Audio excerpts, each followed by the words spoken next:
Hallelujah. Praise the lord.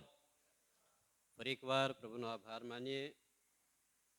આજનો સાબત દિવસ પ્રભુએ મારા જીવનમાં આપ્યો છે, ત્યારે પ્રભુના નામને આપણે ઊંચી ઉઠાવીએ, કેમ કે પરમેશ્વરના વગર આપણે કશું જ કરી શકતા નથી.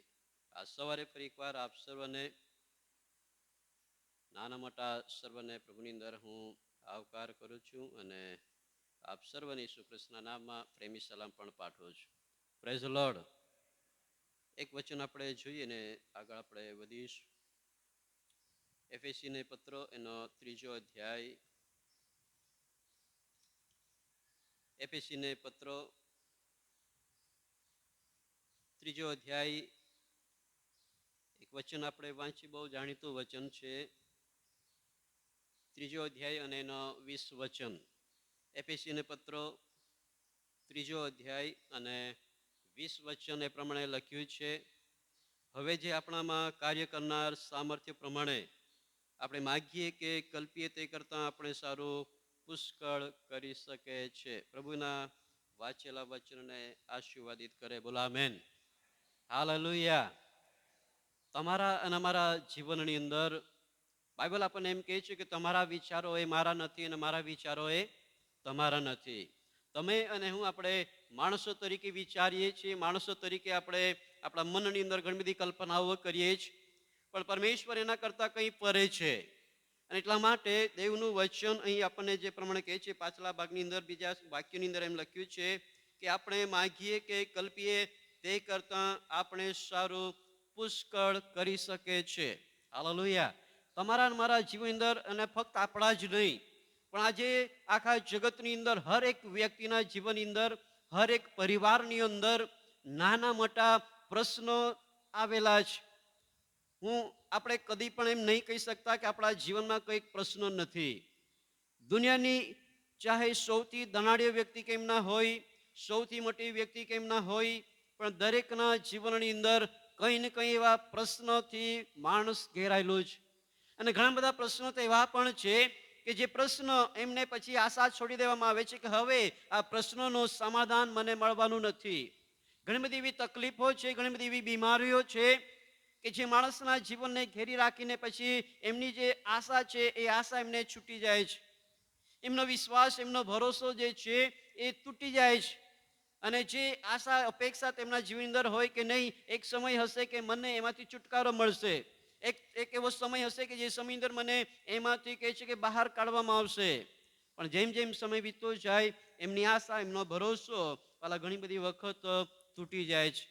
અને ફક્ત માણસો તરીકે જ્યારે ભરોસો તૂટી જાય છે ત્યારે ઈશ્વર ઉપરનો જે ભરોસો છે, ઈશ્વર ઉપરનો જે આધાર છે એ પણ માણસને કમજોર કરવા લાગે છે. અને માણસ પછી એમ વિચારે છે કે નહીં, મારા પ્રયત્નો તો નિષ્ફળ ગયા છે, પણ હવે દેવ પણ મારા માટે કશું કરી શકવાનો નથી. એ પરમેશ્વર પણ કહી છે કે મારા માટે હવે નથી કરવાનો. એવા વિચારોના સાથે આપણા જીવનને આપણે વ્યતીત કરવા લાગીએ છીએ અને ઈશ્વરથી ઘણી બધી વખત આપણે અને ઘણા બધા લોકો દૂર પણ થઈ જાય છે. અને આજનો વિષય છે મેં પસંદ કર્યો છે, અશક્યને શક્ય કરનાર પરમેશ્વર. આપણો પરમેશ્વર એ અશક્યને શક્ય કરે છે. અહીંયા લખ્યું છે તે પ્રમાણે કે આપણે માગીએ કે કલ્પીએ તે કરતાં આપણે સારું પુષ્કળ કરી શકે છે. ઉપરના વચન આપણે ઉપરના ભાગની અંદર વાંચ્યું કે આપણામાં કાર્ય કરનાર સામર્થ્ય પ્રમાણે. એ પરમેશ્વરની પાસે સામર્થ્ય છે, એ પરમેશ્વરની પાસે પરાક્રમ છે કે જે કદાચ આપણે વિચારીએ છીએ, આપણે કલ્પના કરીએ છીએ એના કરતાં વિશેષ છે, કરી શકે છે. અને એ અશક્યને શક્ય કરી શકે છે. તમારા મારા જીવનની અંદર જે પ્રશ્ન હોય, દુઃખો હોય, પીડાઓ હોય, કદાચ આપણે એમાંથી બહાર નહીં નીકળી શકીએ, પણ એ પરમેશ્વરનું એ સામર્થ્ય, એમનું પરાક્રમ કે જે અશક્યને શક્ય કરી શકે છે. પણ એના માટે તમારા મારા જીવનને પ્રભુની અંદર તૈયાર કરવા પડે. વાલાઓ, આપણે ઘણી બધી વખત આપણા પાપોને લઈને, આપણા ભૂલોને લઈને, આપણે ઈશ્વરની અજ્ઞાનતાને લઈને વચન વગર અને ઈશ્વર જે અપેક્ષા આપણા જીવનને માટે રાખે છે એ જીવન વગર આપણે ઈશ્વરની પાસે અપેક્ષા રાખીએ છીએ કે પ્રભુ મારા જીવનમાં આમ કરે તો બહુ સારું, પ્રભુ મારા જીવનમાંથી આ છુટકારો કરે તો સારું, પ્રભુ મને આવા આશીર્વાદ આપે તો સારું. આપણા જીવનની અંદર જે ઈશ્વર અપેક્ષા રાખે છે એ અપેક્ષા આપણે ઈશ્વરને આપણે પૂર્ણ કરવું પડે. ગઈકાલે લગ્ન હતું સાધારણની અંદર અને પાળક સાહેબે કેટલાક સંદેશા પતિ પત્ની સંબંધી કીધા. પત્ની અપેક્ષા રાખતી હોય કે પત્ની એવી અપેક્ષા રાખતી હોય કે પતિ મને બહુ પ્રેમ કરે ને, પણ પતિ બી અપેક્ષા રાખે કે પત્ની બી એમને શું કરે, પ્રેમ કરે ને. બંને અપેક્ષાઓ હોય એકબીજાના માટે. પરમેશ્વર એ ચાહે છે કે આપણે પણ ફક્ત જે ઈશ્વર આપણા જીવન જે અપેક્ષા રાખે છે એને પણ આપણે સમજવાની જ. આપણે જ અપેક્ષા રાખીએ, આપણે પ્રાર્થનાઓ કરીએ, આપણા જીવનની અંદર જ આપણે માંગ કરીએ નહીં. માંગવાનું નથી એવું નથી, પણ ચોક્કસ માંગીએ. બાઇબલ આપણને માંગવા માટે કહે છે, પણ એની સાથે કેવા હૃદયની સાથે, કેવા જીવનની સાથે ઈશ્વર જે અપેક્ષા રાખે છે એ પણ આપણે સમજવાનું છે. એટલા માટે આજનો જે વિષય જે મેં તમને કીધું કે અશક્યને શક્ય કરનાર પરમેશ્વર, અથવા બીજા શબ્દની અંદર કહીએ તો એ પરમેશ્વરનું સામર્થ્ય. અને પરમેશ્વરનું સામર્થ્ય વાળા તમારા અને મારા જીવનની અંદર બહુ જ મહત્વનું છે. આજે પૃથ્વી પરના જીવનની અંદર એ સામર્થ્યને અલગ અલગ રીતે ઉપયોગ કરવામાં આવે છે. માથીની લખેલી સુવાર્તાની અંદર 24મા અધ્યાયની અંદર અંતિમ દિવસોની નિશાનીઓ સંબંધી આપણે જોઈએ છીએ. પાછલા દિવસની અંદર આપણે જોયું હતું, પણ ત્યાં એવું લખવામાં આવ્યું છે શરૂઆતના વચનની અંદર કે આવનાર સમયની અંદર જૂઠા પ્રબોધકો ઊભા થશે અને તેઓ મોટા મોટા ચમત્કારો તમને કરી બતાવશે. અને ત્યાં એવું લખવામાં આવ્યું છે, જો તમને કઈ કહે કે ઈસુ ખ્રિસ્ત ત્યાં છે તો તમે નહીં જતા. કોઈ તમને કહે છે કે પ્રભુ ત્યાં છે તો તમે નહીં જતા. એમ દેવનું વચન આપણને કહે છે. અને ત્યાં એવું લખવામાં આવ્યું છે કે જો બની શકે તો પસંદ કરેલાઓને પણ ભૂલાવવામાં આવશે. આ જે દેવનું સામર્થ્ય છે એવા હેતુથી, એવા વિચારથી, એવા શબ્દથી લોકોને આજે ભમાવવામાં આવી રહેલા છે. ચમત્કાર જ્યાં થાય છે એ ઈશ્વર જ કરે છે એ જરૂરી નથી. કેમ કે ફક્ત ઈશ્વર જ નહીં, પણ શૈતાન બી ઘણા બધા એવા ચમત્કારો કરી બતાવે છે. જૂના કરારની અંદર 10 અનર્થો વિશે આપણે જ્યારે જોઈએ ફારૂનના જીવનની અંદર, અને જે ઇઝરાયેલી લોકો જે ગુલામગીરીની અંદર હતા, અને એ સમયની અંદર આપણે બધા જાણીએ છીએ, તમે એનું આપણે બધા જ જાણીએ છીએ. પરમેશ્વરે એવો અદભુત ચમત્કારો કર્યા, પણ એની સામે એ દુષ્ટતા દ્વારા પણ ચમત્કારો કરવામાં આવ્યા. આપણે કદી પણ એમ નહીં માનવાનું કે ફક્ત જે ચમત્કાર થાય છે ઈશ્વર જ કરે છે. નહીં, જગતની અંદર ઘણા બધી એવી દુષ્ટતા છે, ઘણી બધી એવી જગતની અંદર રહેલી એ દુષ્ટ શક્તિઓ છે જે ઘણા બધા મોટા જે ચમત્કારો પણ કરે છે. પણ તમારે ને મારે એ સમજવાનું છે કે તમારા ને મારા માટે જે જીવન આપનાર છે એ પરમેશ્વર, જે પરાક્રમી છે, એ પરાક્રમી કામ કેવી રીતે આપણા જીવનમાં આપણે અનુભવ કરી શકીએ છીએ ઘણી બધી રીતે. અને પાછલા દિવસની અંદર એક સેવકે દિલાસાની સભાની અંદર મેં ગયા હતા, એક સેવકે એવું કીધું, જો કે ઘણી વખત મેં પણ કહ્યું છે કે જીવનની અંદર ઘણા બધા ચમત્કારો થાય છે, પણ એ ચમત્કાર માણસને સ્વર્ગમાં લઈ જઈ શકતું નથી. આપણે એવી અપેક્ષા રાખતા હોય પ્રભુ મારા જીવનમાં બહુ મોટા ચમત્કારો કરે, પણ ચમત્કાર દ્વારા માણસ સ્વર્ગમાં જઈ શકતું નથી. એ વાતને યાદ રાખજો. જ્યાં સુધી જીવન બદલાયેલું ના હોય, જ્યાં સુધી દેવનું વચન એમની પાસે ના હોય, ત્યાં સુધી માણસ એ સ્વર્ગ રાજ્યમાં જઈ શકતું નથી, પૂરો વિશ્વાસ નહીં કરતું હોય. જૂના કરારની અંદર એક વચન આપણે કાઢવાના છે, પહેલો રાજાનું પુસ્તક એના 18મા અધ્યાયની અંદર.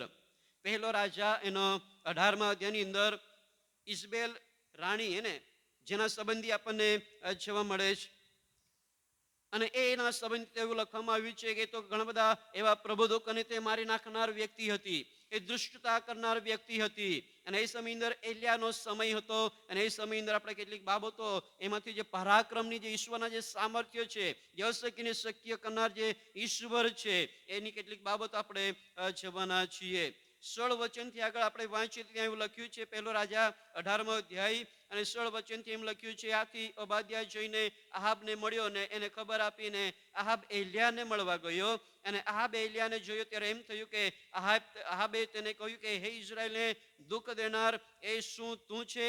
તેણે ઉત્તર આપ્યો કે મેં તો ઇઝરાયલને દુઃખ દીધું નથી, પણ તે તથા તારા બાપના કુટુંબે તો દીધું છે કેમ કે તમે યહોવાની આજ્ઞાઓનો ત્યાગ કર્યો છે ને તે બઆલીમની ઉપાસના કરી છે.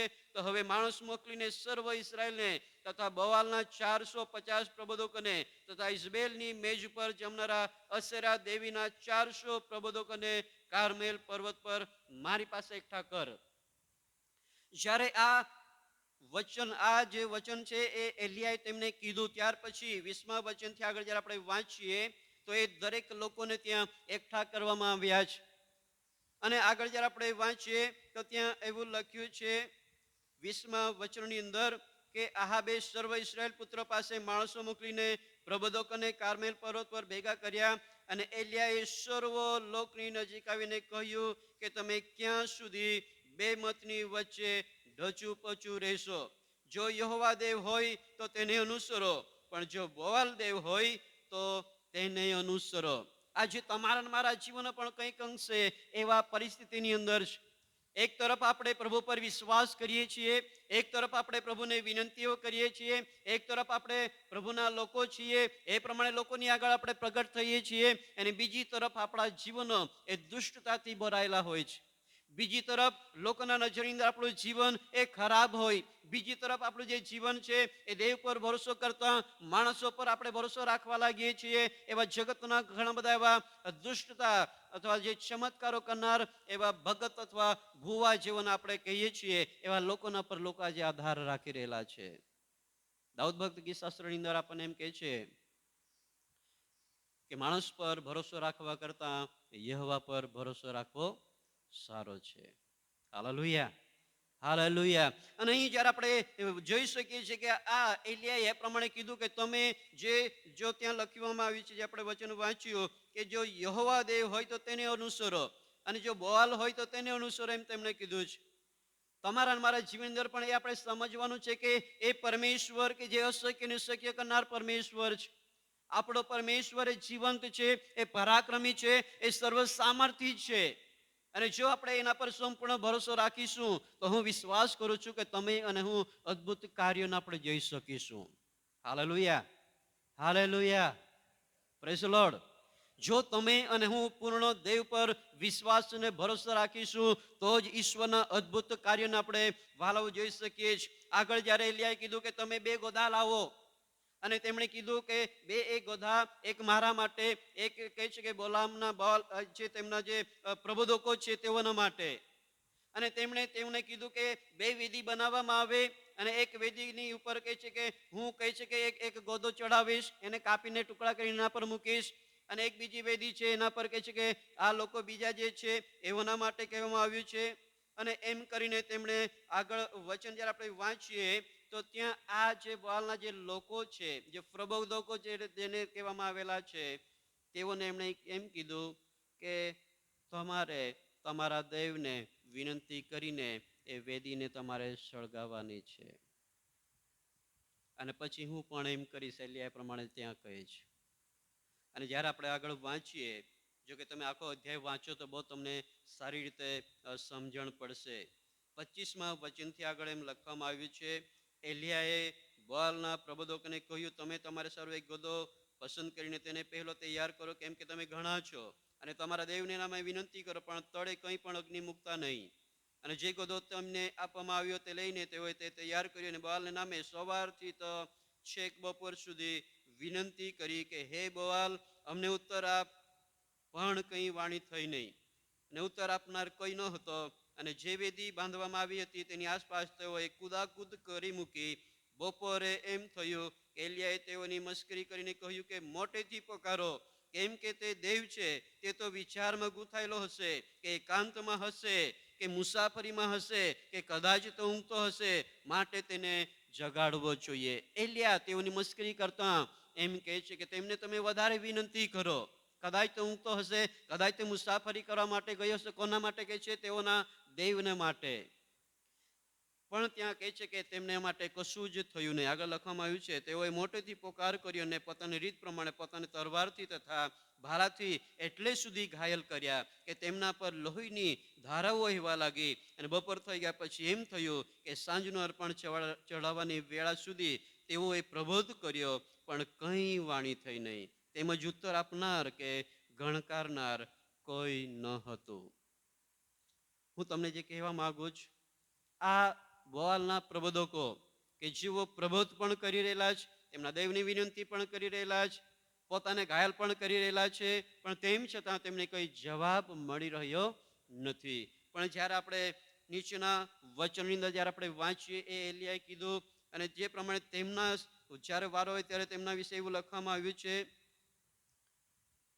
30 વચનથી આગળ જ્યારે આપણે વાંચીએ તો ત્યાં એવું લખવામાં આવ્યું છે કે સર્વલોકને કહ્યું કે મારી પાસે નજીક આવો, અને સર્વલોક તેની પાસે નજીક ગયા, અને યહોવાની વેદી જે પાડી નાખવામાં આવેલી હતી તે તેણે સમારી. અને યાકૂબ જેની પાસે એવું વચન આવ્યું હતું કે તારું નામ ઇઝરાયલ થશે, તે યાકૂબના દીકરાઓના કુળોની સંખ્યા પ્રમાણે એલિયાએ 12 પથ્થર લીધા. તે પથ્થરની તેણે યહોવાને નામે વેદી બાંધી, અને બેમાં એવડી ખાઈ તેણે વેદીની આસપાસ ખોદાવી. તેણે લાકડા સિંચ્યા, ગધાને કાપીને ટુકડા કરીને તેના લાકડા પર મૂક્યો. તેણે કહ્યું કે 4 માટલા પાણી ભરો, અને તે દહનાર પણ તથા લાકડા પર રેડે. અને આ 4 માટલા કહે છે કે એક વખત નહીં પણ 3 વખત એ પાણી ભરીને એમના પર રેડવામાં આવ્યું. અને ત્યાં આખું કહે છે કે જે કુંડી બનાવવામાં આવેલી હતી એ આખી કહે છે કે ભરાઈ ગઈ. ત્યાંથી કહે છે કે પાણી વહેવા લાગ્યું. અને જ્યારે આ એલિયાએ પરમેશ્વરને વિનંતી કરી, આપણે 36મા વચનથી આગળ વાંચીએ તેમ લખ્યું છે, સાંજનું અર્પણ ચડાવવાની વેળાએ એમ થયું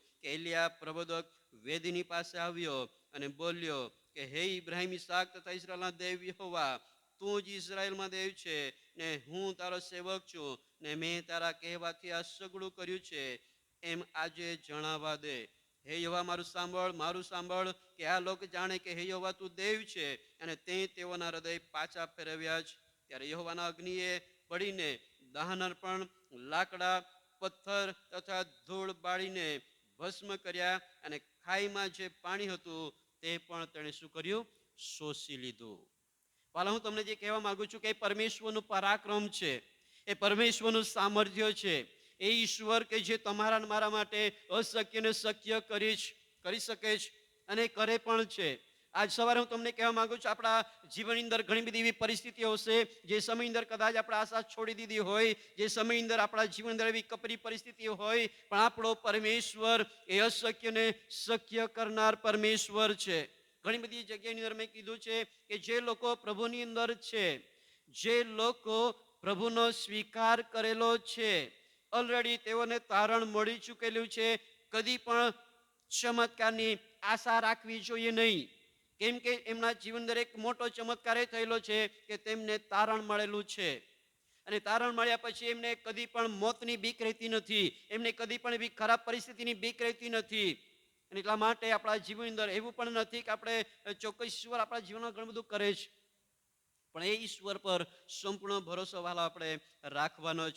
અને સૌથી મહત્વની બહુ સામાન્ય બાબત આપણને લાગતી હોય, પણ એની અંદર ઈશ્વરનું સામર્થ્ય છે. એ બે બાબત હું તમારા આગળ આજે મૂકવા માંગુ છું કે જે ઈશ્વર અશક્યને શક્ય કરે છે અને આપણા જીવનમાં કરેલું છે, કદાચ આપણે એનો અનુભવ ના કર્યો હોય. પહેલી બાબત હું તમને કહેવા માંગુ છું, એ ઈશ્વરનું જે સામર્થ્ય છે, ઈશ્વરનું એ પરાક્રમ છે, જે અશક્યને શક્ય કરે છે, એ તમારા અને મારા અને જગતના હર એક વ્યક્તિ જે ઈશ્વરની આગળ આવે છે, હર એક વ્યક્તિ જે ઈશ્વરની આગળ નમે છે, પ્રભુ તરીકેનો સ્વીકાર કરે છે, એ દરેકના એ ઈશ્વરનો એ સામર્થ્ય, એમના પાપના બંધનમાંથી ઈશ્વર એને છુટકારો આપે છે.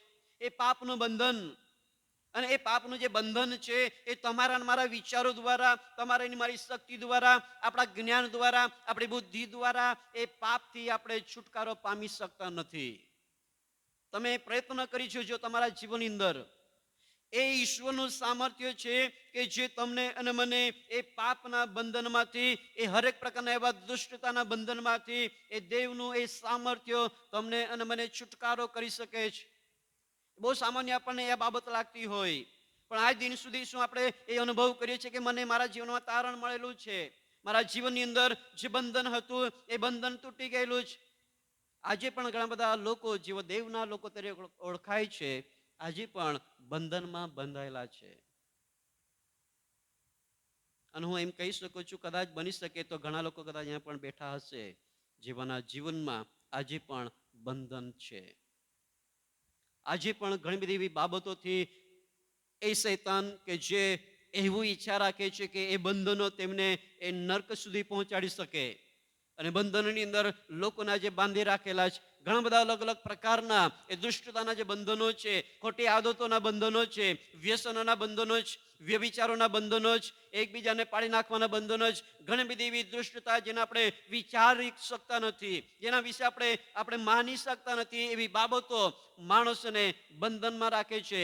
પણ એ દરેક બંધનો એ માણસની શક્તિ કરતા જે પરમેશ્વરનું સામર્થ્ય છે, એ જ સામર્થ્ય વાલાઓ તમને અને મને એમાંથી છુટકારો આપી શકે છે. પાઉલ પ્રેરિત તિમોથીને પત્ર લખતા એ પ્રમાણે કહે છે કે ઈસુ ખ્રિસ્ત જે કહે છે કે પાપોમાંથી છુટકારો આપે છે, જે લોકોને તારવાના માટે આવ્યા. પહેલો તિમોથી એના પહેલો અધ્યાય અને 15મા વચન એવું લખ્યું છે, ઈસુ ખ્રિસ્ત કહે છે કે જગતને તારવાના માટે આવ્યા, એ પાપીઓને તારવાના માટે આવ્યા. પણ ત્યાં એ પોતે એમ કહે છે કે એ પાપીઓની અંદર સૌથી મોટો પાપી તો હું છું. શા માટે એમ કહે છે? કેમ કે એમના જીવનની અંદર પ્રેરિતોના કૃત્યની અંદર જ્યારે આપણે અભ્યાસ કરીએ તો ત્યાં એવું લખવામાં આવ્યું છે કે એ તો ખ્રિસ્ત વિરોધી હતો. એ તો કહે છે કે એક દેવના લોકોને બંધન કરતો હતો, લોકોને કહે છે કે બાંધીને બંદીખાનાની અંદર નાખતો હતો, લોકોને પીડા આપતો હતો, દુઃખ આપતો હતો, અને ઘણી બધી એવી પરિસ્થિતિ એ દેવના લોકોને માટે તેમની સામે હતી. અને એટલા માટે એમ કહે છે કે એ પાપીઓની અંદર તો મુખ્ય પાપી હું છું, એમ કહે છે. વાલા, આજ સવારે હું તમને જે કહેવા માંગુ છું કે દેવ કે જે અશક્યને શક્ય કરે છે. આજે પણ આપણા જીવનની અંદર જો નાના મોટા એવા બંધનો છે, આપણા જીવનની અંદર એકબીજાની પ્રત્યે એવી બાબતો છે કે જે શૈતાન ઈચ્છા રાખે છે. દેવ તો ઈચ્છા રાખે છે કે આપણે એકબીજાને પ્રેમ કરીએ, દેવ તો ઈચ્છા રાખીએ છીએ કે આપણે એકબીજાને ઉત્તેજન આપીએ અને આપણે હળી મળીને રહીએ. પણ તેમ છતાં એ દુષ્ટતાનું જે બંધન છે, એ બંધન માણસને એકબીજાની સાથે હળી મળીને રહેવાના માટે એ કહે છે કે રહેવા દેતું નથી. એકબીજાના વિરુદ્ધ થાય છે, એકબીજાને કહે છે કે વિખવાદ ઉભા કરાવે છે, એકબીજાના વચ્ચે એ પક્ષપાત કરાવે છે. એ દેવ નથી, એ તો એ શૈતાનનું સામર્થ્ય છે કે જે તમને બંધન કરતામાં રાખેલા છે. આજે પરિવારોની અંદર એ બંધનો છે. આજે પરિવારની અંદર માતા પિતાની સાથે, બાળકોની સાથે બંધનો છે. આજ દિન સુધી તમે એ બંધનમાં બંધાયેલા છે. પણ હું આજ સવારે તમને કહેવા માંગુ છું, એ પરમેશ્વર કે જે સર્વ સામર્થ્ય છે, એ પરમેશ્વર કે માણસના સમજાવ્યાથી કદાચ એ બંધન નહીં તૂટી શકે. ઘણી બધી વખત બાળકોની અપેક્ષા રાખવામાં આવે છે, પણ તેમ છતાં એ બાળકોની સલાહ માનવામાં આવતી નથી. આગેવાનો જાય છે, સલાહ આપે છે, પણ તેમ છતાં આગેવાનોની સલાહ પણ કામ આવતી નથી. પણ દેવ કે જે પ્રાર્થના દ્વારા જે દેવને પોતાનું જીવન સમર્પિત કરવામાં આવે છે, અને એ દેવનું સામર્થ્ય એ અશક્યને શક્ય કરે છે.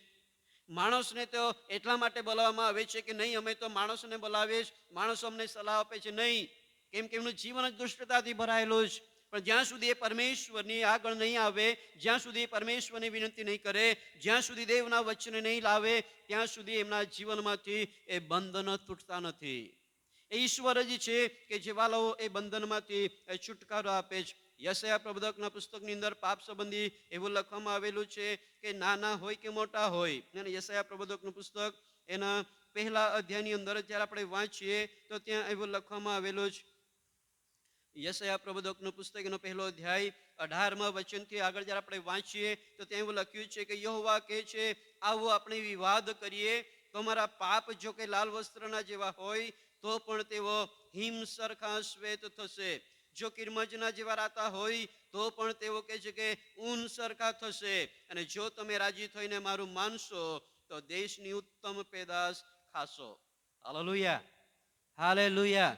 બીજા વચન અંદર જે લખ્યું છે 20મા વચનની અંદર પણ 19મા વચનની અંદર, જો તમે રાજી થઈને મારું માનશો તો દેશની ઉત્તમ પેદાશ ખાશો. પણ જ્યારે આગળના 20મા વચન અંદર આપણે વાંચીએ તો ત્યાં એમ પણ લખ્યું છે, પણ જો તમે મારાથી વિમુખ થઈને દ્રોહ કરશો તો તમે તરવારથી માર્યા જશો, કેમ કે માણસનું નહીં પણ એ યહોવાનું મુખના વચન છે.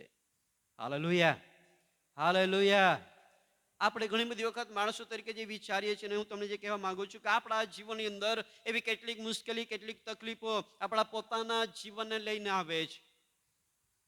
ઘણી બધી એવી બીમારીઓ છે, ઘણી બધી એવી તકલીફો છે જે પોતાના ભૂલને લીધે આવતી હોય. ઘણી બધી બીમારીઓ એટલા માટે પણ આવે છે કે શૈતાન પરીક્ષણ દ્વારા લાવે છે, અને ઘણી બધી બીમારીઓ એટલા માટે આવે છે કે દેવ તમને મને સુધારવા માંગે છે.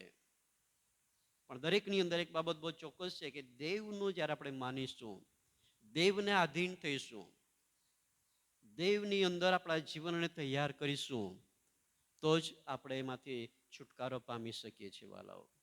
આ સવારે હું તમને કહેવા માંગુ છું, તમારા મારા જીવન અંદર ચાહે કોઈ પણ પ્રકારના છુપા પાપ આપણે કેમ નહીં કર્યા હોય, જે આજ દિન સુધી કદાચ આપણે સંગતમાં તો આવીએ છીએ પણ આપણે કબૂલાત નથી કરી, અને જો કબૂલાત કરી હોય પણ એની માફી મળી ના હોય, કેમ કે આપણે શબ્દથી કબૂલાત કરીએ છીએ, આપણે હૃદયથી કરી શકતા નથી. એ હૃદય તો આપણે બંધ રાખીએ જ, આપણે શબ્દથી કહીએ છીએ કે પ્રભુ તો મારા પાપોને ક્ષમા કર, પણ આપણું હૃદય તો આપણે બંધ રાખીએ છીએ, જેની અંદર દુષ્ટતા છુપાયેલી છે. અને જ્યારે એ કબૂલાત કરતા એ સંગતમાંથી આપણે બહાર જઈએ છીએ અને પછી હૃદય ખુલે છે અને પાપ એ કરવા લાગે છે. એ શબ્દથી પસ્તાવો કરેલો આપણા જીવન માટે કામ આવતો નથી વાલાઓ. આપણા હૃદયથી કરીશું, આપણા મનથી, આપણા વિચારોથી, અને જે હૃદય, જે ખરા અંતકરણથી જ્યારે દેવની આગળ આપણે નમીશું, તો દેવ તમારા મારા જીવનમાંથી, અહીંયા લખ્યું છે તે પ્રમાણે કે ઈશ્વરનું એ સામર્થ્ય એ હરેક પ્રકારના બંધનમાંથી પ્રભુ તમને મને છુટકારો આપશે.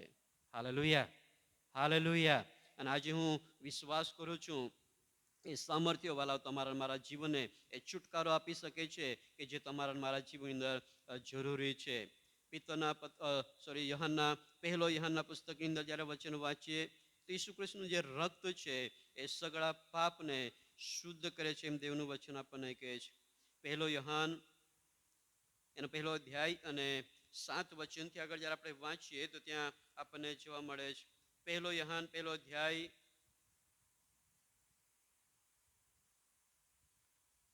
પણ જેમ તે પ્રકાશમાં છે તેમ જો આપણે પ્રકાશમાં ચાલીએ તો આપણને એકબીજાની સાથે સંગત, અને તેના પુત્ર ઈસુનું રક્ત આપણને સગળા પાપથી શું કરે છે? શુદ્ધ કરે છે.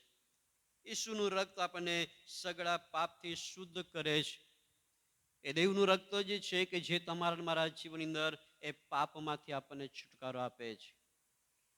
જ્યાં સુધી એ દેવની આગળ આપણે નમતા નથી, જ્યાં સુધી કબૂલાત નથી કરતા, હૃદયની અંદર દેવને આમંત્રણ નથી કરતા, ત્યાં સુધી આપણા જીવનમાંથી એ પાપ જતું નથી. યાદ રાખજો કે આપણું જીવનની અંદર ફક્ત મોંથી કબૂલાત કરવા દ્વારા શૈતાનને ખબર છે કે આ વ્યક્તિ તો ફક્ત મોંથી કબૂલાત કરે છે અને એ વ્યક્તિ ફરીથી એ પાપ કરવાનો છે, એ તમને મને જાણે છે.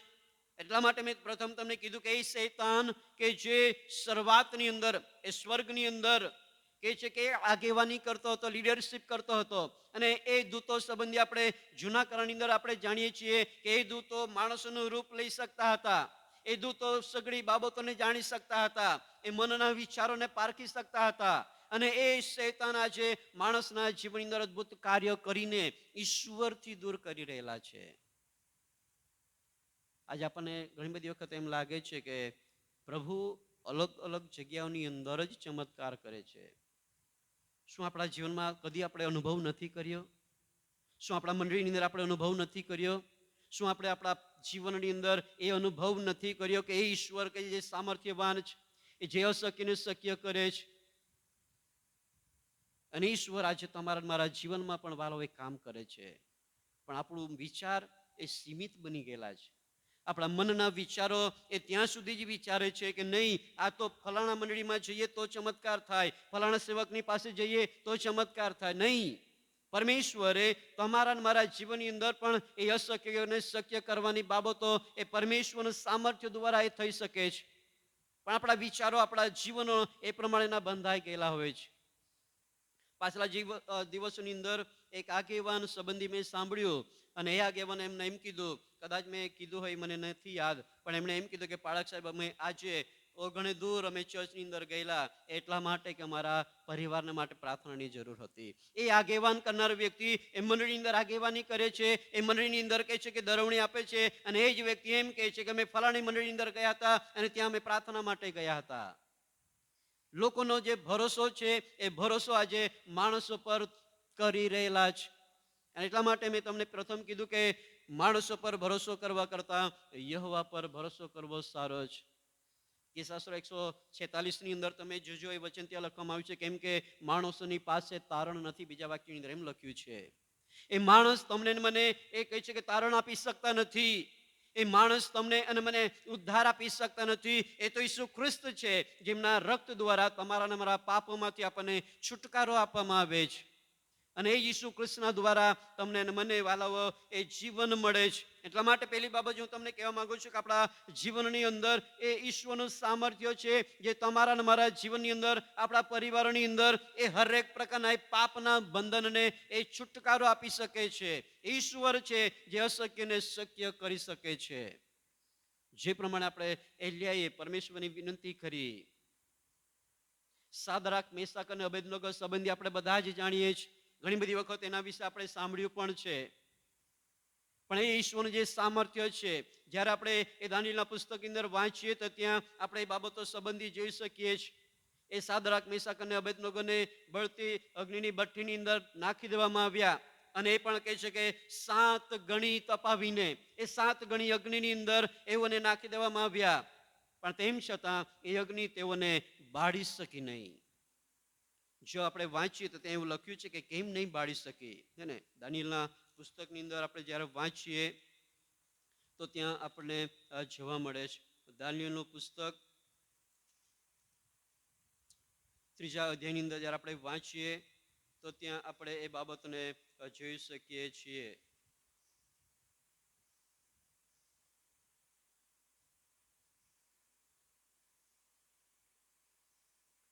દાનિયેલનું પુસ્તક એનો 3 અધ્યાય,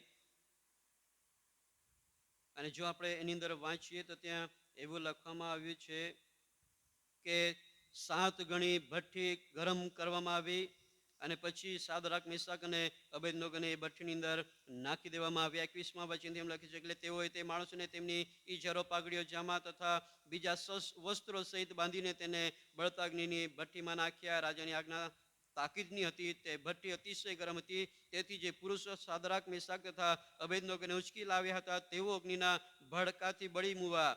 સાદરાક, મેસાક તથા અબેદનગો એ 3 માણસો જેવા બાંધ્યા હતા તેવા ને તેવા જ બળતા અગ્નિની ભઠ્ઠીમાં પડ્યા. ત્યારે નબૂકદનેસ્સર રાજા અચંબો પામીને એકદમ ઊભો થઈ ગયો. તેણે પોતાના મંત્રીઓને પૂછ્યું, શું આપણે એ 3 માણસોને બાંધીને અગ્નિમાં નાખ્યા ન હતા? તેઓએ રાજાને કહ્યું કે હે રાજા, એ ખરું છે. ત્યારે તેણે કહ્યું, જુઓ, હું 4 માણસોને અગ્નિમાં છૂટા ફરતા જોઉં છું. વળી તેઓને કંઈ પણ ઈજા થઈ નથી, અને ચોથાનું સ્વરૂપ તો દેવપુત્રના જેવું છે. પછી નબૂકદનેસ્સર બળતા અગ્નિની ભઠ્ઠીના દ્વાર પાસે આવ્યો. તેણે કહ્યું કે સાદરાક, મેસાક તથા અબેદનગો, પરાત્પર દેવના સેવકો, બહાર નીકળીને અહીં આવો. ત્યારે સાદરાક, મેસાક તથા અબેદનગો અગ્નિમાંથી નીકળીને બહાર આવ્યા. અને ત્યાં આપણે આગળ વાંચી શકીએ છીએ. પ્રાંતોના હાકેમો, સુબાઓ, નાયબ સુબાઓ તથા રાજ્યના મંત્રીઓએ એકઠા થઈને તે પુરુષને જોયો તો તેઓના શરીર ઉપર અગ્નિની કંઈ પણ અસર થયેલી ન હતી. તેઓના માથાના વાળ બળ્યા ન હતા, તેઓને ઈચારોને પણ આંચ આવી ન હતી, તથા અગ્નિની ગંધ પણ તેઓને લાગી ન હતી. Hallelujah, hallelujah. અહીં જે બાબત લખવામાં આવેલી છે, આ એ સામર્થ્ય છે કે જે અગ્નિ, કે જે માણસને બાળીને ખાક કરી શકતી હોય, રાખ કરી શકતી હોય, પણ એ ઈશ્વરનું સામર્થ્ય એ અગ્નિની એ શક્તિને, અગ્નિના એ બળને પણ નિષ્ફળ કરનાર પરમેશ્વર, કે જે અશક્યને શક્ય કરનાર આપણો પરમેશ્વર છે, જે આ બાબત કરી શકે છે. હું તમને જે કહેવા માંગુ છું કે તમારા અને મારા માટે જે અશક્ય હોય એ પરમેશ્વરને શક્ય છે. જે તમારા અને મારા માટે વાલો હરેક પ્રકારના બંધનમાંથી પરમેશ્વર તમને મને છુટકારો આપે છે. આ નબૂકદનેસ્સર વિશે જ્યારે આપણે આગળ વાંચીએ તો ત્યાં એવું લખવામાં આવ્યું છે કે આખા એ સમાજની અંદર, એને આખા પ્રાંતની અંદર તેમણે એવો હુકમ કર્યો કે આ સાદરાક અને અબેદનગો, એને સાદરાક, મેસાક અને અબેદનગોના દેવને જ મહિમા આપવો. એ પરિવર્તન કોણ લાવી શકે છે? એ કામ કોણ કરી શકે છે? એ અશક્યને શક્ય કોણ કરી શકે છે? ઈશ્વર છે વાલાઓ, કે જે અશક્યને શક્ય કરી શકે છે. એટલા માટે પહેલી બાબત જેમ કહેવા માંગુ છું કે આપણા, તમારા અને અમારા જીવનમાં રહેલા કદાચ જે આપણે પોતે આપણા પાપમાંથી છુટકારો પામી શકતા નથી, કે જે વારંવાર આપણે દિન પ્રતિદિન એ પાપો આપણે કર્યા કરીએ છીએ, એ ભૂલો કે જે નહીં કરવી જોઈએ એ દરરોજના જીવન અંદર ફરીથી રિપીટ થાય છે. એ પાપ ફરીથી આપણા જીવન દ્વારા થયા કરે છે. એ વ્યસનનું બંધન કે જે આપણે વિચાર કરીએ છીએ, આપણે વચન પણ આપીએ છીએ, આપણે નિર્ણય પણ લઈએ છીએ કે મારે છોડી દેવું છે, પણ વારંવાર એ વ્યસન પાછું આવવા લાગે છે. એ વ્યભિચારનું પાપ એકવાર છોડી દયા પછી પણ ફરીથી વ્યભિચારના વિચાર આવવા લાગે છે. એ ઘણા બધા એવા બંધનો છે કે જે વારંવાર આપણે માફી માંગવા છતાં પણ એ પાપો આપણાથી થાય છે.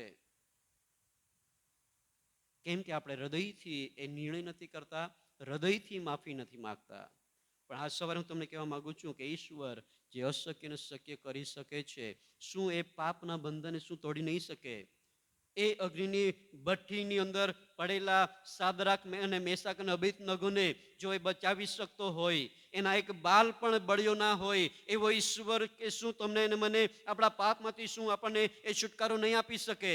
એ પરમેશ્વર વાલાઓ એ અશક્યને શક્ય કરી શકે છે. બીજી બાબત હું કહેવા માંગુ છું કે જે પરમેશ્વરનું જે સામર્થ્ય છે, એ સામર્થ્ય તમારા અને અમારા જીવનને અને હર એક જગતની વ્યક્તિના જીવનને પરિવર્તન કરવાના માટે સમર્થ છે.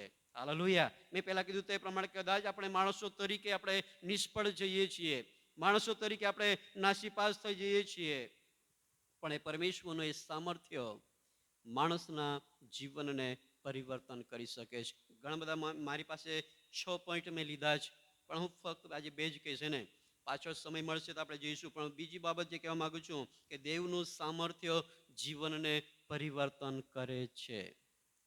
બહુ સામાન્ય આપણને લાગે, જીવનને પરિવર્તન કરવામાં કોઈ મોટી વાત નથી આપણને એમ લાગતી હોય, પણ મેં તમને કીધું તે પ્રમાણે કે જીવનનું પરિવર્તન એક તો 2 પ્રકાર આપણે જોઈએ કે એક તો શારીરિક પરિવર્તન અને બીજું એક આત્મિક પરિવર્તન. શારીરિક પરિવર્તન માટે ઈશ્વર આપણા જીવન અંદર જે દુઃખો છે, પીડાઓ છે, આપણા જીવનની અંદર ઘણી બધી એવી આપણા શરીરને લગતી જે બાબતો છે, એ શારીરિક પરિવર્તન કરે છે. એ ઈશ્વરનું સામર્થ્ય.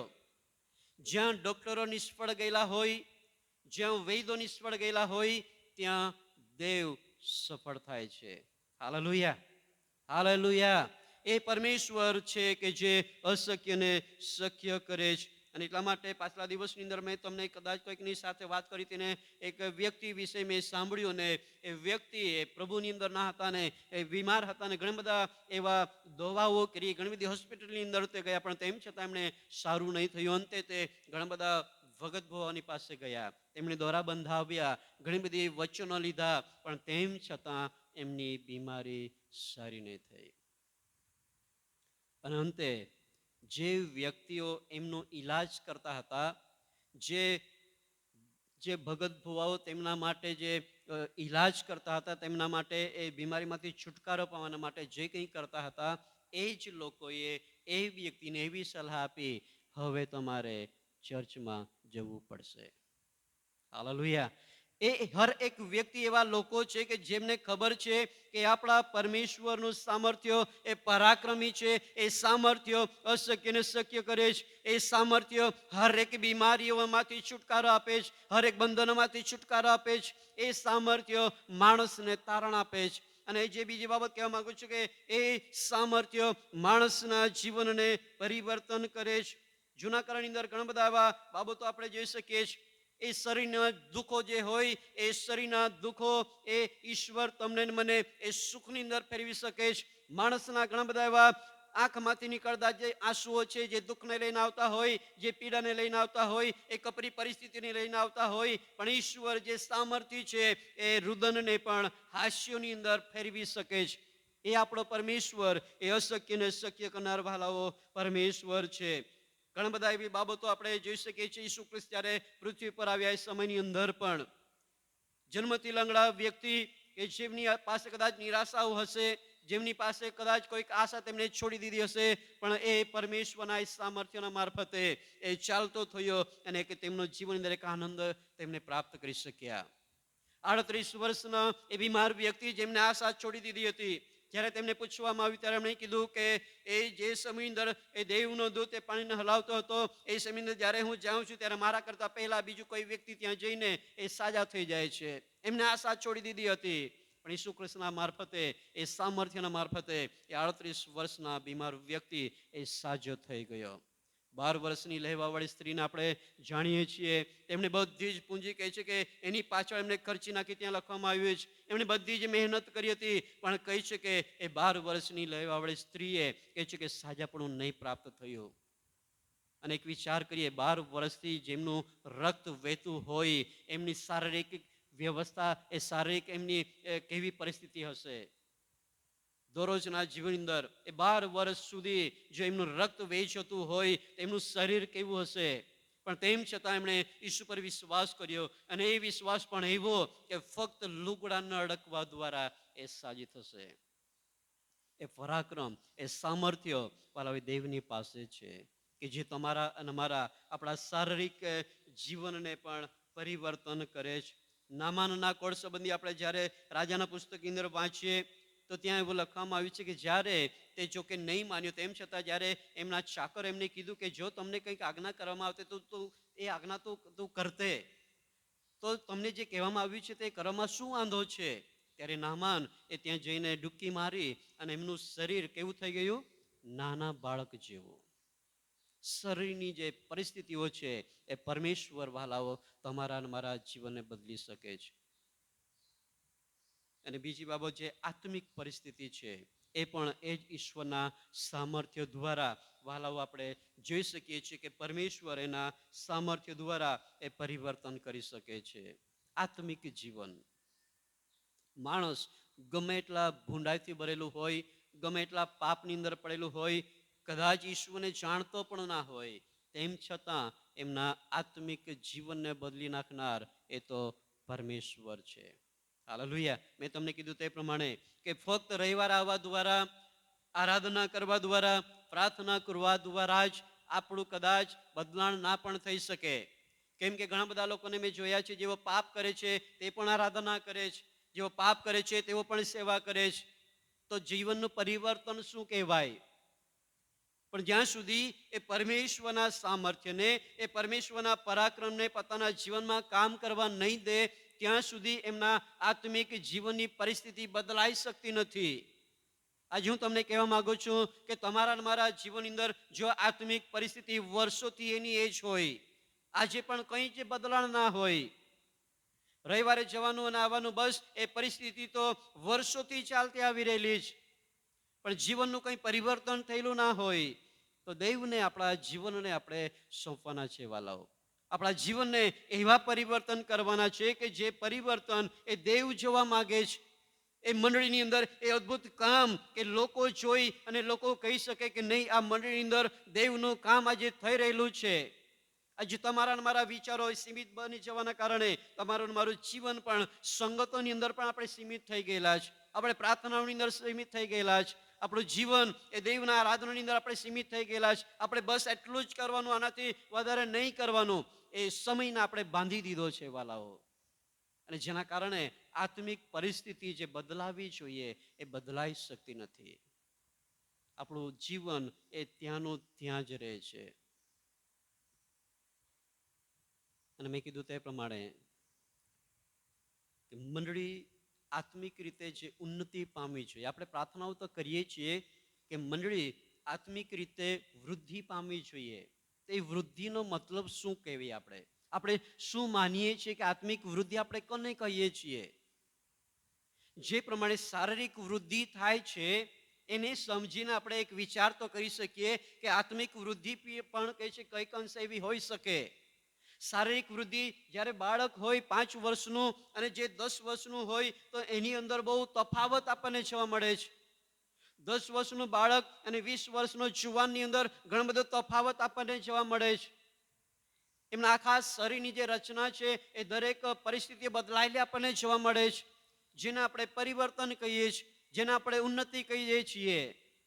પણ આત્મિક જીવન વિશે જ્યારે આપણે વિચાર કરીએ તો આપણે ત્યાંના ત્યાં જ છે. એટલા માટે પાઉલ પ્રેરિત એમ કહે છે કે તમારે તો આજે એ ભારે ખોરાકની અગત્યતા હતી, પણ તમે તો હજુ પણ દૂધ જ પીઓ છો. આપણે એટલા બધા હજુ પણ નબળા છીએ, આપણે દૂધની અપેક્ષા રાખતા હોઈએ છીએ. અને જ્યારે ભારે ખોરાક જ્યારે આપણને આપવામાં આવે ત્યારે આપણે એને પચાવી શકતા ના હોય. એનું કારણ એ જ છે આપણે આત્મિકતા જે છે એ આત્મિકતા નબળી છે. આ સવારે હું તમને કહેવા માંગુ છું, એ પરમેશ્વર જે અશક્યને શક્ય કરે છે, એ પરમેશ્વર કે જે સર્વ સામર્થ્ય છે, એ પરમેશ્વર તમારા અને મારા જીવનનું બદલાણ કરી શકે છે. પ્રેરિતોના કૃત્યની અંદર એના 9મા અધ્યાયની અંદર એ જ સાઉલ સંબંધી આપણે જોઈ શકીએ છીએ. અને એ સાઉલ કે જે કહે છે કે લોકોને કહે છે કે મારતો હતો, એના સંબંધી આપણને જોવામાં આવે છે. પ્રેરિતોના કૃત્યોના 9મા અધ્યાયની અંદર જ્યારે આપણે વાંચન કરીએ તો એના સંબંધી આપણને જોવા મળે છે. પણ જ્યારે પ્રભુ ઈસુ ખ્રિસ્તનું એમને દર્શન થયું, એ પ્રભુ ઈસુ ખ્રિસ્તે એમને વ્યક્તિગત રીતે દર્શન આપ્યું, અને એ સમયની અંદર કહે છે કે એમનું જીવનની જે પરિસ્થિતિ છે એ બદલાઈ ગઈ. જે પરિસ્થિતિ એ હતી કે લોકોને તે બંદીખાનાની અંદર નાખતો હતો, એની પરિસ્થિતિ એ હતી કે દેવના લોકોને તે મારતો હતો, એ દુઃખ આપતો હતો, એ પીડા આપતો હતો. પણ જ્યારે ઈસુ કૃષ્ણનું એને દર્શન થયું, ત્યારે એ જ સાઉલ લોકોને એ જ ઈસુ કૃષ્ણની સુવાર્તા આપવા લાગ્યો. Hallelujah, hallelujah. એને પરિવર્તન આપણે કહીએ છીએ. આજે ઘણા બધા લોકો અહીં ખેડૂતો છો, હે ને, ખેડૂતો. અને હું એમ માનું છું ત્યાં સુધી દર વર્ષે કદાચ બની શકે અમુક વર્ષો તમે એકનો એક પાક કરો છો, પણ શું કોઈ એવો વર્ષ છે જેની અંદર તમે કંઈક બીજું કરો છો કે નથી કરતા? વર્ષોથી એનું એ તમે કરતા હોય. પણ મેં ઘણા બધાને જોયા છે કે અમુક વર્ષો પછી અમુક પાક એક વર્ષના માટે પણ કદાચ બદલી દેવામાં આવે. કેમ બદલી દેવામાં આવે? એની અંદર ફરક હોય. બીજો પાક કરવામાં આવે ત્યારે બીજા વર્ષે ફરીથી કરે તો એની અંદર વિશેષ એને પાક મળી શકે. આજે તમારા અને અમારા શરીરોની આત્મિક જે બદલાણ છે, પરિવર્તન છે, એ આત્મિક પરિવર્તન પ્રભુ વહાલાવા જે ચાહે છે. તમારા અને મારા જીવન અંદર પ્રભુ ચાહે છે કે આપણે આત્મિક પરિવર્તન પામીએ, આત્મામાં ઉત્સાહી બનીએ, આત્મામાં ચાલીએ, જેથી કરીને એ શૈતાનના હરેક પ્રકારના કાવાધાઓની સામે તમે અને હું આપણે જય પામી શકીએ. Hallelujah, hallelujah. આપણો પરમેશ્વર એ અશક્યને શક્ય કરનાર પરમેશ્વર છે. પણ એના માટે તમારા મારા જીવનો એ પ્રભુને વહાલાઓ સમર્પિત કરવા પડશે. અને એટલા માટે એ સામર્થ્યોની તરફ આપણી દ્રષ્ટિ કરવાની જ. એ સામર્થ્યો કે જે પરમેશ્વર તમારા મારા જીવનમાં કરી શકે છે, એ સામર્થ્યો કે જે પરમેશ્વર આપણી મંડળીની અંદર કરી શકે છે, એ સામર્થ્યોને વાલાઓ તમારે મારે દ્રષ્ટિ કરવાની જ. ગીતશાસ્ત્રના પુસ્તકની અંદર એના 105ની અંદર એવું લખવામાં આવ્યું છે. ઘણી બધી વખત આપણે એ વચન વાંચ્યું છે. ગીતશાસ્ત્રનું પુસ્તક એનો 105ની અંદર અને એનો 4થું વચન આ પ્રમાણે કહે છે. ગીતશાસ્ત્રો 105 અને 4 વચન એમ કહે છે, યહોવાને તથા તેના સામર્થ્યને શોધો. કોને શોધો? યહોવાને તથા તેના સામર્થ્યને શોધો. આજે તમે અને હું જગતના વાનાઓને શોધીએ છીએ. તમે અને હું આપણે જગતના સુખ સગવડને શોધીએ છીએ. તમે અને હું જગત તરફ દ્રષ્ટિ કરીએ છીએ. પણ બાઇબલ આપણને એમ કહે છે કે યહોવાને તથા તેના સામર્થ્યને શોધો. અને જ્યાં સુધી આપણે એ સામર્થ્યને શોધતા નથી, ત્યાં સુધી આપણા જીવનની અંદર એવા અનુભવો પણ થશે નહીં. પણ આજ સવારે હું તમને કહેવા માંગુ છું, એ ઈશ્વર કે જેની અંદર આપણે કદાચ એવી અપેક્ષા રાખતા હોય, કદાચ આપણા વિચારો એ સીમિત હોય કે આપણી મંડળીમાં ઈશ્વર સામર્થ્યને પ્રગટ કરતો નથી, ઈશ્વરનું સામર્થ્યનો લોકો અનુભવ કરતા નથી, તો આજ સવારે હું તમને કહેવા માંગુ છું, એ ઈશ્વર તમારી મારી મંડળીની અંદર આપણી મધ્ય પણ એ અશક્યને શક્ય અને સામર્થ્ય અને પરાક્રમી કામો કરી શકે છે. હાલેલુયા. આપણા જીવનને વાલા આપણે એ રીતે તૈયાર કરવાના છે. ફક્ત આ બે જ બાબતો હું તમને કહેવા માંગુ છું કે પરમેશ્વર એ તમારા અને મારા જીવનમાંથી, હરેક વ્યક્તિના જીવનમાંથી, હરેક પ્રકારના નાના હોય મોટા હોય પાપો હોય, હરેક પ્રકારના બંધનોને માંથી એ ઈશ્વર તમને મને છુટકારો આપી શકે છે. એ શક્યને શક્ય કરી શકે છે. એ પરમેશ્વર એ તમારા મારા જીવનનું બદલાણ કરી શકે છે. અને મેં તમને કીધું તે પ્રમાણે કે ઘણી બધી વખત આપણે માણસો તરીકે ઘણા બધા પ્રયત્નો કરીએ છીએ, પણ કંઈ થતું જ નથી. પણ દેવની સાથે રહીને, દેવના વચન પ્રમાણે અને એ દેવના સામર્થ્ય તરફ દ્રષ્ટિ કરતા, એ દેવના સામર્થ્યને માગતા જ્યારે આપણે કામ કરીશું, તો ચોક્કસ આપણી મંડળીની અંદર પ્રભુ અદ્ભુત કામો કરશે. હાલેલુયા. શારીરિક પરિસ્થિતિ બદલી શકે છે, આત્મિક પરિસ્થિતિ પણ પ્રભુ તમારી મારી બદલી શકે છે. અને આત્મિક પરિસ્થિતિ ત્યારે જ બદલાતી આપણે જોઈશું જ્યારે એક દિવસની અંદર 2 પ્રાર્થના કરતા હોય તો ત્યાર પછીની પરિસ્થિતિ જો બદલાતી હોય તો 4 પ્રાર્થના થવા લાગશે. જો એક દિવસે પ્રભુની આગળ બેસીએ છીએ તો જો પરિવર્તન થશે તો 2 વખત બેસવા લાગીશું. જો સંગતની અંદર એક દિવસે જઈએ છીએ તો 2 દિવસ જવા લાગીશું. અને આત્મિક પરિસ્થિતિનું બદલાણ આપણે કહીએ છીએ, પરિવર્તન જેને આપણે કહીએ છીએ. જ્યારે મેં ઘણી વખત કીધું છે કે જ્યારે બાપ્તિસ્મા લેવામાં આવે છે ત્યારે જૂનો માણસ પણ મૂકી દેવામાં આવે છે. એ જૂના માણસપણાને એ બાપ્તિસ્મા લેવા દ્વારા એને દાટી દેવામાં આવે છે અને એક નવા જીવનની શરૂઆત થાય છે. અને જ્યારે નવા જીવનની શરૂઆત થાય છે ત્યારે એ વ્યક્તિ કે જે પ્રાર્થના નહીં કરતો હોય કદાચ પ્રાર્થનાઓ કરવા લાગે, એ સંગતમાં નહીં આવતો હોય સંગતમાં આવવા લાગે અને ઘણી બધી પરિવર્તન એમના આત્મિક જીવનમાં આપણે જોઈએ છીએ. પણ ઘણા બધા લોકોના જીવનો તો જે સારા હોય એની ખરાબ પરિસ્થિતિ થવા લાગે છે, ઊંધું થવા લાગે છે. જે લોકો પહેલા બહુ સારી પરિસ્થિતિની અંદર હતા એ લોકો નબળી પરિસ્થિતિમાં જવા લાગે છે. એનું કારણ એ જ હોય છે કે તેઓ દેવને ભૂલી જવા લાગે છે, દેવની સંગતોની અંદર ઓછા થવા લાગે છે, પ્રાર્થનાઓ ઓછી થવા લાગે છે. આ સવારે હું તમને એ કહેવા માગું છું એ પરમેશ્વર છે કે જે એ સામર્થ્ય છે કે જે તમને મને એ અશક્યને શક્ય કરીશ. આપણા બંધનોને ઈશ્વર તોડી શકે છે. વાલાઓ, આ વચનો દ્વારા પ્રભુ આપણને આશીષ આપે. દરેક વ્યક્તિ આંખોને બંધ કરીએ, પ્રાર્થનાની અંદર જોઈએ. દરેક વ્યક્તિ આંખોને બંધ કરીએ અને પ્રાર્થના કરીએ. વાલાઓ, આજનું વચન એ દેવનું સામર્થ્ય, એ અશક્યને શક્ય કરનાર પરમેશ્વર છે. એ આજ દિન સુધી કદાચ આપણે અનુભવ કર્યો ના હોય પણ વાલવા સમયે એ વચન પ્રમાણે આપણા જીવનો એ પરમેશ્વરને સમર્પિત કરીએ, પ્રભુની આગળ દિન અને નમ્ર બનીએ, પ્રભુની આગળ આપણા હૃદયને વાલાઓ ખુલ્લા કરીએ. અને આજ સવારે એ પરમેશ્વર આપણી મંડળીની અંદર, આપણા પરિવારની અંદર, આપણા જીવનની અંદર એ અદ્ભુત કામો કરવા લાગશે. વાલાઓ, આપણે ઈશ્વર પર સંપૂર્ણ ભરોસો કરીએ, ઈશ્વર પર વિશ્વાસ કરીએ અને દેવ આપણા જીવનમાં અદ્ભુત કામો કરશે. Thank you Jesus. આપણા જીવનની અંદર એવી કંઈક મુશ્કેલી છે કે જેમાંથી આપણે છુટકારો પામી શક્યા ના હોય, એવી કઈ તકલીફો છે જેમાંથી આપણે છુટકારો પામી શક્યા ના હોય, જેની અંદર આપણું કોઈ બદલાણ થયું ના હોય. વાલો, કદાચ આપણી આત્મિક પરિસ્થિતિ પણ એ જ પ્રમાણેની હોય. શારીરિક પરિસ્થિતિ તો બહુ સારી બદલાય છે, આપણી પાસે ઘણા બધા આશીર્વાદો આપે છે, આપણો પગાર ધોરણો વધે છે, આપણા પરિવારો વધે છે, એ બધી જ રીતે પરિવર્તન આવે છે.